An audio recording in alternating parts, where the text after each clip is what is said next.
na na dodan kwa kufado be ma boada o se obedi obetun biada so de na memo ni ba wiye no kabi aye kuramu no ye bekuta mu sada ora akwadwa ala kirematen se Ghana for to abama na be ma mpanyina Council of State abedwakuo no wo betwam sada na peripa bia kasa se free SHS ewom se nipa bia nyam mfaso nso nanka mfaso bia ni so saban no so ede ebeba kitawdie bofotene de ma NPP amanyoko wode nsem bi aba betu dwa ye bekọ bromantamu dwumadie bi mu no bromantamu adi first ya ene e womadi first pa ya kase bonum so obeti emu so asem efotu de akode ama Ghana fofa Goro Boys fo dwumadie nso so eho anopa bi ka ho a mesi nkonwa se kontonkro solo ede abedamu ohinini ama kranchada zo of mami premier ni kase bono yenye brena yemie biemu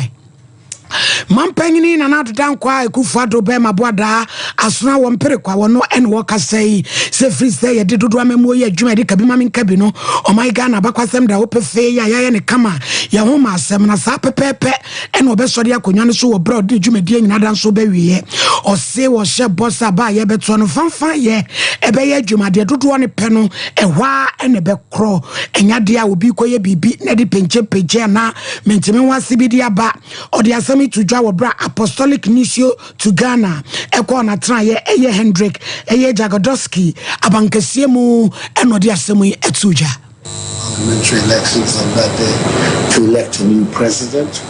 My surgeon at the head of the state is over. I have 6 more months before the Constitution decrees my retirement, and a new president will be elected in my Senate, and a new parliament will be elected in my Senate. As you know, there's been a very protracted struggle to bring democracy to Ghana. It's not something that happened overnight and with ease. It took a lot of sacrifice on the part of our people and several leaders in the process before we reached the Fourth Republic, which has been the most stable, the longest enduring republic we've had. We want to maintain the reputation we have as a democratic and open society in Ghana, and we're going to do everything possible to make sure that the elections of the Way mampanyini na nadodan kwa ekufado kofa by Movement for Change urala kwa jochire matea fafrantoyelu ono so enu asem ni ese Ghana for ye na doma to abade amanwa Council of State abedwaku a womni to aban fo no wono de obetwam ato agu ba bi kura wo so obeye ekuo fufuro bi e ba be gino te semra hye fie kuma eno wode papa no masofo pon adwadifo emabunu wo mo ene be gina mu e de ama wonom amanfo. Abolish the Council of States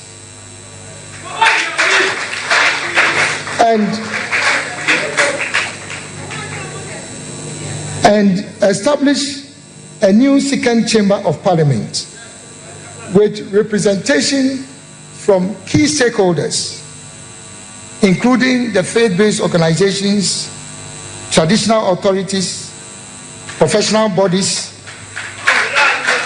artisanal associations, gender-based organizations, the private sector, labor unions, and then people with disability. You see? Worry ya no waka senfie na ya to aba no on do be man pani a obetena mu ache panti obam ya nfie num. And then also we will amend Article 66(1) to extend the term of office of the President of the Republic from 4 years to 5 years, and be eligible for re-election for a second term. But under this arrangement, no person shall have the right to be elected as president for more than 2 terms.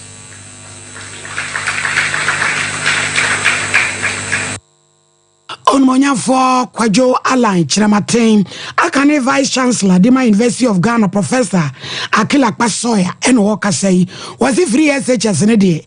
One of the free CD carried by a bonyo soda, and Yari Papa Biada, or say a woman say Nipebi and you move for short dear, and so you're a party, and fast one is Susan say, Sika de Bon Brani, and so yani, or the identity, and will be better to me to any Besuku fees, now buying Tiamano, maybe Musuda City in Yasi, and Fanfa Subiada, and Fa Emma, Etiko be to me a Tiadia, Yaman in Tia, Nakadian and watching in the pana, want him near Tiamano, Ecobasadia, woman good Yana singing Anum, ever saw the free ho, or say no crack, if you move for son and so not dear, Nanny.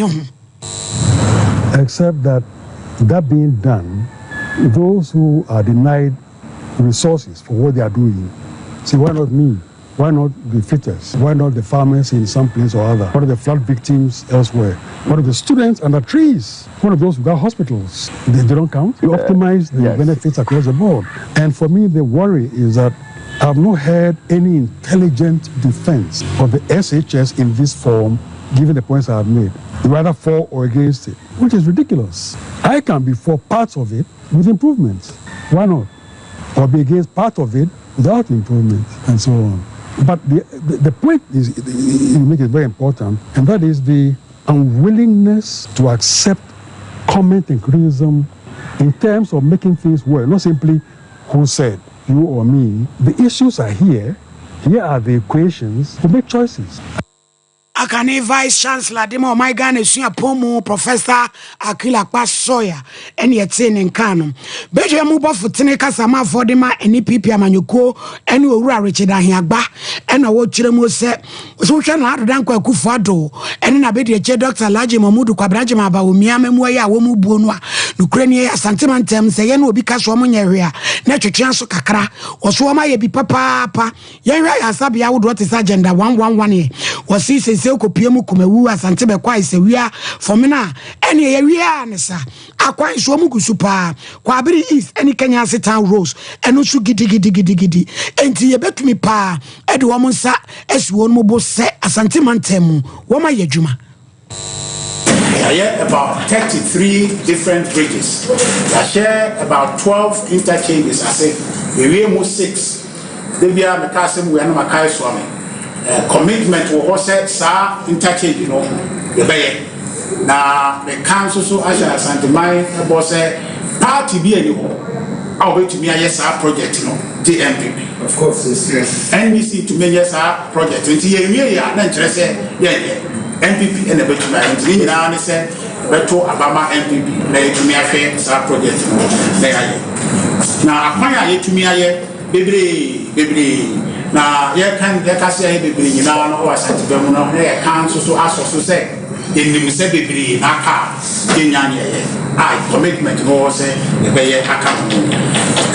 We share, by a director, I think, a Sompa Town Rules, no man who said, Yaye, I Guswa, Yaye, a Tonsu Town Rules, Yaye, I mean, who said, Yaguswa, Oboye, Kenyasi Town Rules, Yaye.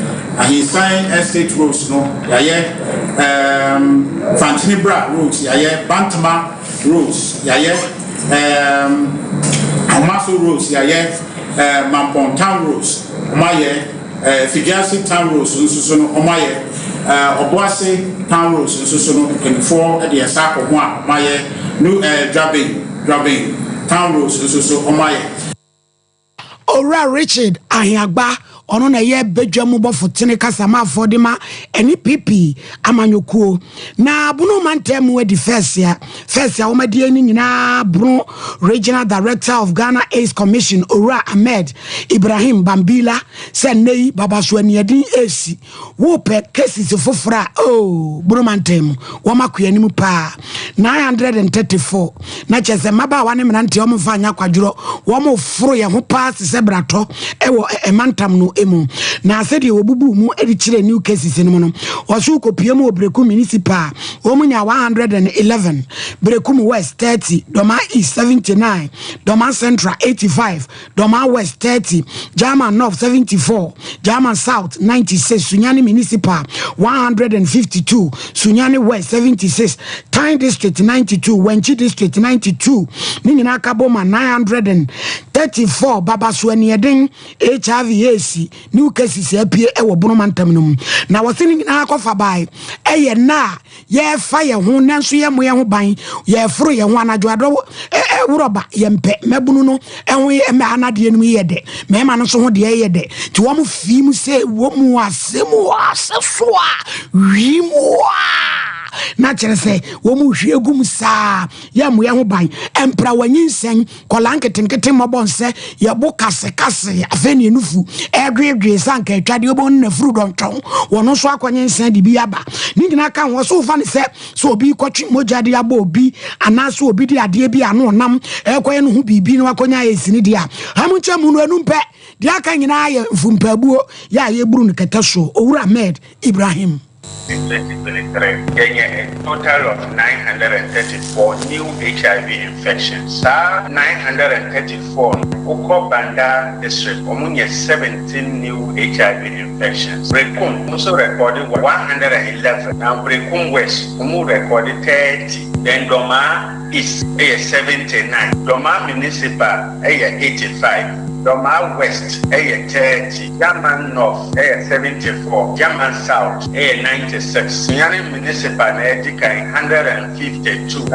Sunyani West, also recorded 76. Tyne District, recorded 92. Wenchi, the last district, 92. And to cap when you have 934 new HIV infections we recorded on Mantem. Now, Ura Bambila Ahmed Ibrahim na wowie na nhyeya omudigu akwamu eno so wadi bi etoso se adofodi e hono kore papa nsi akire eno so moa afei ade bi ano onam ye nipadudu oyusuo ene ye babafo keke ye ne nam bonte su bubu mowere ni nyina ye ntwe ho so mfamfiri ho afei nam nsa ade bi nso kyewa watumi atu ase ententete na tumi aboa na afei no ye mo ye ho ban emfiri emfumpabuo ho kondom o anadwoado wuroba yemfanya adwuma. Total abstinence, abstaining from sex. If you are not up to the age of marriage, then you abstain. Then we are 100% sure that HIV. Total abstinence. Say to me, adopted total abstinence. You will be faithful to your faithful partner. Me choosing me words, no careful. You have to be faithful to your faithful partner. Because if you are faithful and your partner is not faithful, then the third one, correct and consistent use of condom. If you cannot be faithful to one partner, if you use condom, now we use condom there. Now you use condom. You say, oh, I am a regular partner. The third one here, desist from sharing sharp objects. The fourth one, that's A, B, C, D. You want to cut your fingernails, do it by yourself. If you shave, destroy the razor blade or the shaving blade. Don't share with your siblings or your children. We have some kind no osise ye betumi atena se ahwe ye ho ansane ya wade wo bra ye nhia mu a ene yade no ke betumi akopa wa hia ba ma bi osema me no nansa dwane enkoka se na mama hwe se de etie me pedie mu yeden dwane je wo kra nkwa ye to akase ebo no esom ye ko Office of Register of Companies ORC what if to abetu just person register company fa kwatrene ne so enkonkohia goroboy biada na wa ma mebo sanse goroboy se form adwen papa om de asemi to dwa wo bra stakeholder engagement with bi na ekoso no ru ayiri jimaima oware odi asemi ya to dwa se goroboy wo beji usika di o se afa omu wie kro be ma momo number bi so send this so pese renew license ne ade a o se da bi wo mu ni momo number bi a om de mu obi o pese renew license abomode aso bebo ma so ye na afie bia so be file one returns eno ebetumi aboa ma penalties bia nke behuri e dia ba begu so no etimi afiri ho dwumadie na se o kai Aboso Kan Spare Parts Dealers Association Kobi, Used Clothing Dealers Association, Makala Market Women, Konkompe Spare Parts Dealers, anything market for you now. No more, yeah, Mammy Jemima, or worry. Church of Bibia with Luska, one more broad documents. If I have a shadow in the system, it's going to scale me. One said to me to company with the top Brian side. National officers, no that war tax. Another thing, yesterday I had them for food chair. You know, from the world, but I started or send messages to my process. My way, oh, what you send a message there, you know, etc. I know office, me accountant, me a lawyer, me a young woman number in Japanese day by this time, you may use reference and you must be there. Men can't show the hour there, reception again, you woman number there. Oh, I see, any woman number there. But you will be able to let she's got a woman under your pushing. If I report to my police, you read. Yeah, bank or bank or I would go to this time. Yamame or Rai Jemima or worry and which one may call Mediana CBN so Erika Krakan. I am no one who was never be away and just you knew them so they will look at it. Into no, I did be never be brave, so now, yes, I didn't know my say, yeah, I have been from Yedibako. I have watched him, but no beer will say, oh, person renew, I need it. Put them so warm, short good, I will renew. And nothing now very true. Whoever gives the car and son away renewal. And I didn't be up a so you already said, you know, I won't be a problem for out to say, oh, will help you. I feel so more persistent in here. Oh, why then 10 so. Oh, by one day I am now for them. Enjoy your good and then so my way. The channel call for we are registering the company. We are table talk. We need table talk. Register. Now register the board that channel. I will so fast. But as time goes on, we bring us on fast. And it's educating and call for the company. We are registering the deal or the year. Then they are that crop. A suburban fast. Ye friend Monia ko Western North NDC amanyokuomu penifobia frase kasa say wo hwa MPP phobia de woman sakeka wonma de hye na nso penifo ayi womani person beka ho hye wo boso boy say bi si wo sahwibu akon na wo susu say MPP fo ni free sankore eno bebo bia mu sahwibu akon eni sahwiwi oso abaton pesua so o se asem kroya bi si wo sahwidu aboso sahwiwi oso swaman ene akontomra enu nti wom de atom penifo ni mu ehwe senko beka bibia fa ho enu nti so mo ye kom no man ka redi a wo so de yehyebere ebe so mo nsem party chairman Ora Michael Edu ne no asem ebi enie wo wie eno se party no moboden no onye campaign emwa wo parliamentary candidate na ontimi eni abatu no mu enkonem Tomra any yoso any gabuso any dadieso some people so anenye ni nyina ni say MPP for omo edia to trasem na omo buye nkrofo na ni nyina ya ma police asoti so far no yehu so machi obia na mi ba because police for na akire na omo ba be kan say nipa ba ko free chrome ha no omo akire no mama ni be enti ye kan say ye twen kakra aka the police for be so omo anya enim ye be ye kan kire ye chief for ni say emre nyina omo nyina binti na omo nya adwuma fama ko fi bente na ma omo ma obia e mo ohu na MPP for no your candidate ni papa any o mahene was a you also ha anything no omo di papa ni din e na di edia to trasem MPP for the papa ni din na di dia to trasem e bi so papa ni mo hwe di esre papa no so onana yebu no se oyeye mahene ye konwa ni de ye mfa ni agro na mom ne manu any MPP for no ya say ye nyina ya konwa ni din